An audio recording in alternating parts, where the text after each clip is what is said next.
sahabat-sahabatku yang terkasih dimanapun berada. Semangat pagi dan salam sehat berbiasa untuk kita semua.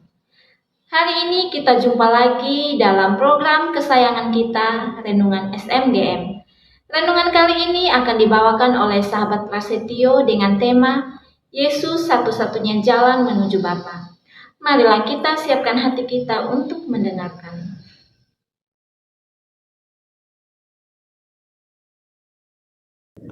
Sahabat-sahabat Monsinyur Gabriel Manek yang sangat saya kasihi, para romo, para suster, Bapak Ibu semuanya, sebelum saya memulai renungan saya dan refleksi saya, lebih dulu saya akan membacakan refleksi dari Injil Yohanes 14 ayat 1 sampai dengan 6. Janganlah gelisah hatimu, percayalah kepada Allah.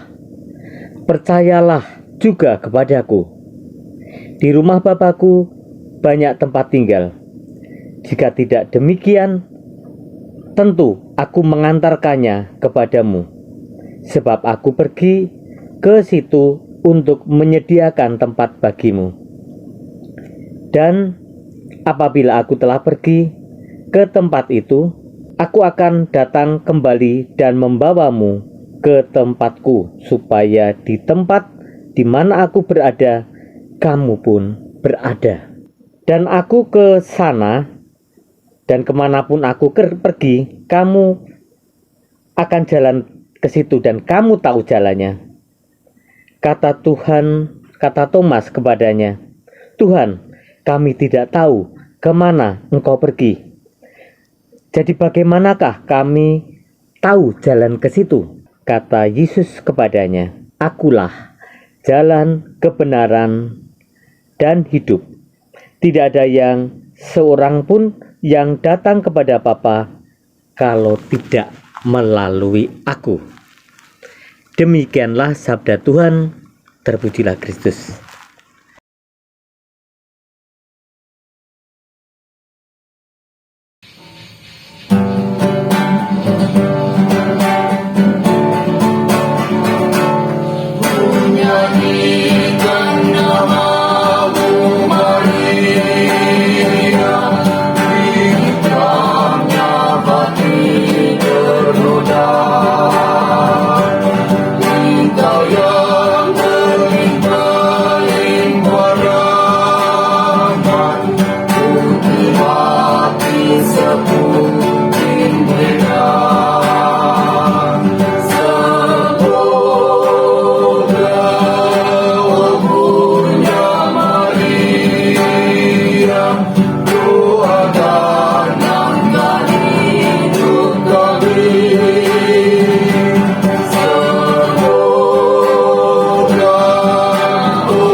Para sahabat Monsinyur Gabriel Manek yang sangat saya sayangi, saya kasihi,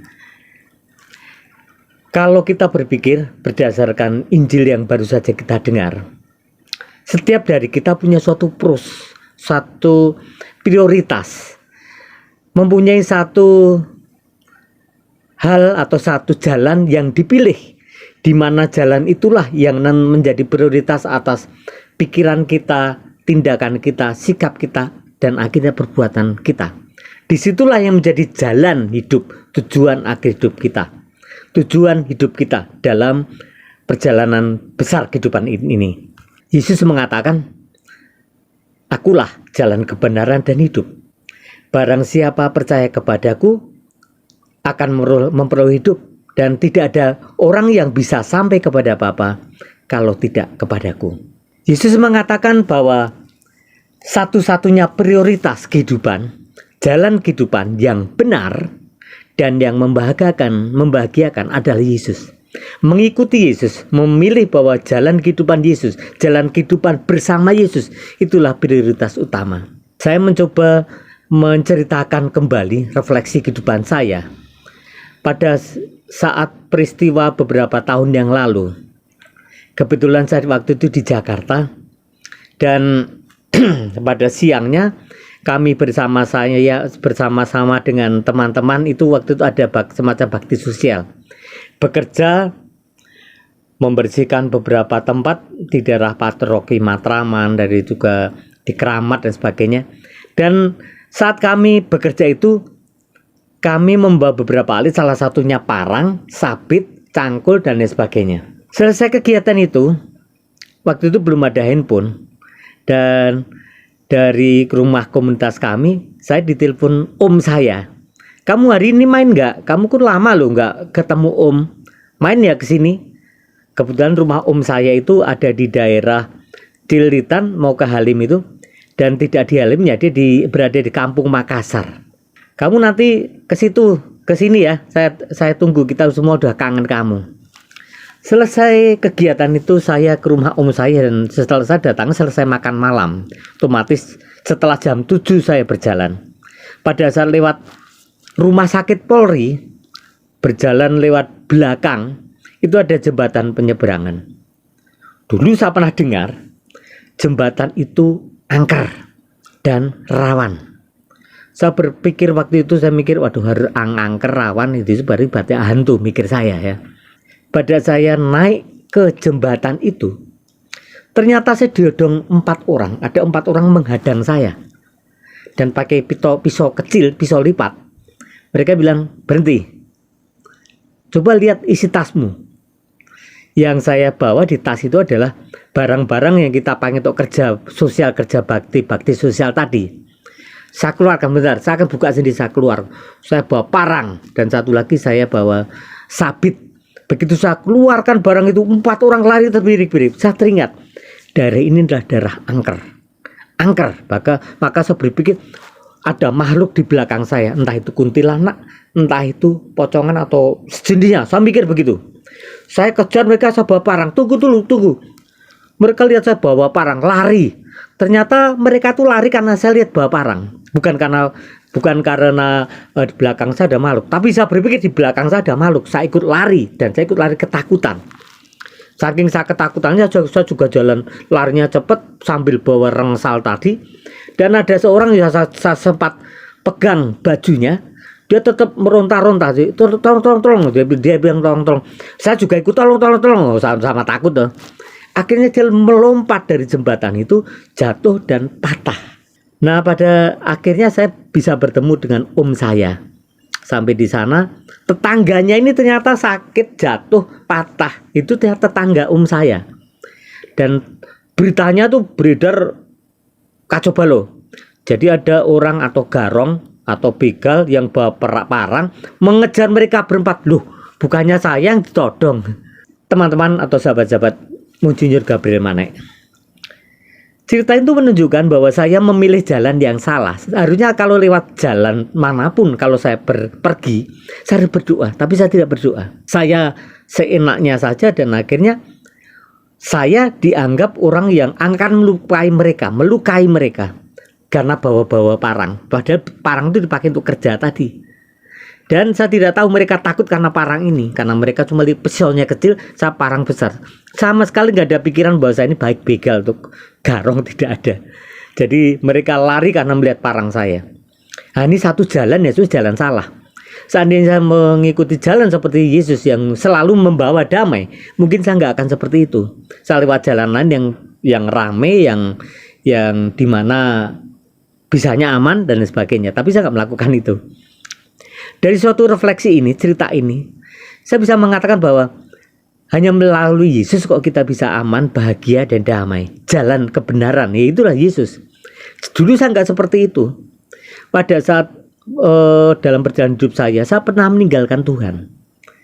Saya pernah tidak mengikuti Tuhan, pernah. Dan bahkan saya dulu memakai iman, itu bukan iman, itu organisasi lain selain Katolik. Pernah saya meninggalkan itu. Karena kepikiran saya waktu itu, saya harus cari karier, saya harus kaya raya, dan orang yang bisa membuat kaya raya adalah ya menikah dengan seorang kaya dan pejabat pula, dan meskipun harus sholat nggak masalah waktu itu tuh. Jalan lain yang saya pilih. Akan tapi ternyata benar bahwa memilih jalan lain belum tentu bahagia, dan memang tidak bahagia. Dan akhirnya saya kembali kepada Tuhan sekarang ini. Dan sebagai penebusan dosa saya sekarang lebih aktif dalam pelayanan dan lain sebagainya.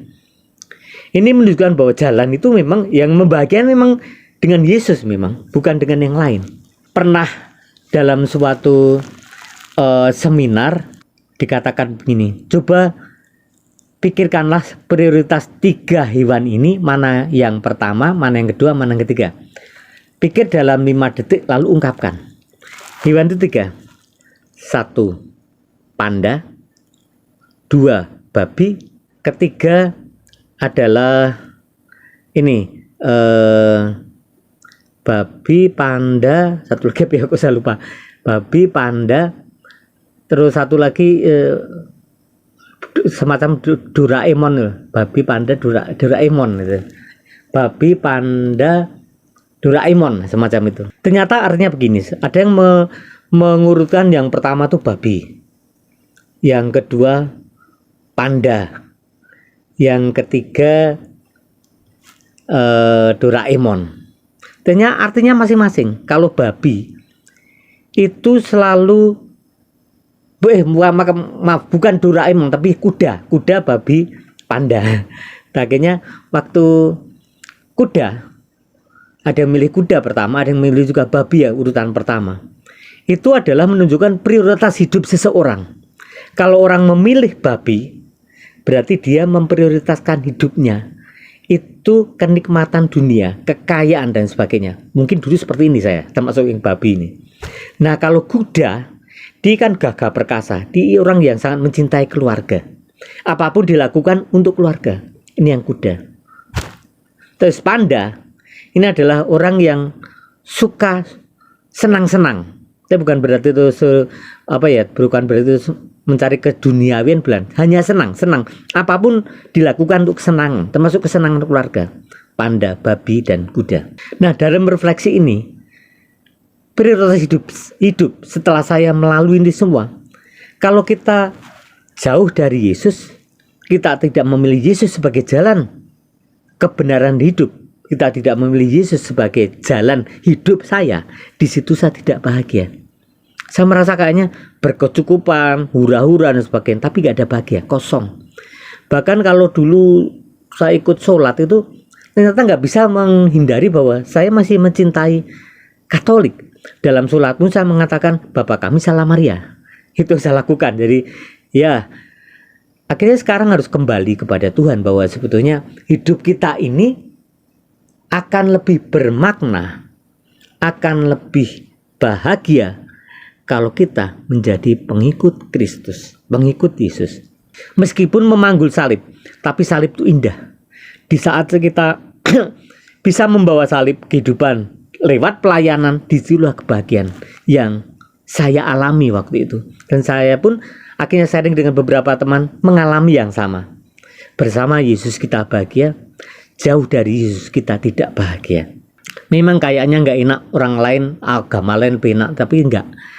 Tapi kalau kita betul-betul mengimani, meyakini bahwa Yesuslah andalanku, Yesuslah satu-satunya yang bisa menolong aku, Dan disitulah mulailah kebahagiaan itu ada.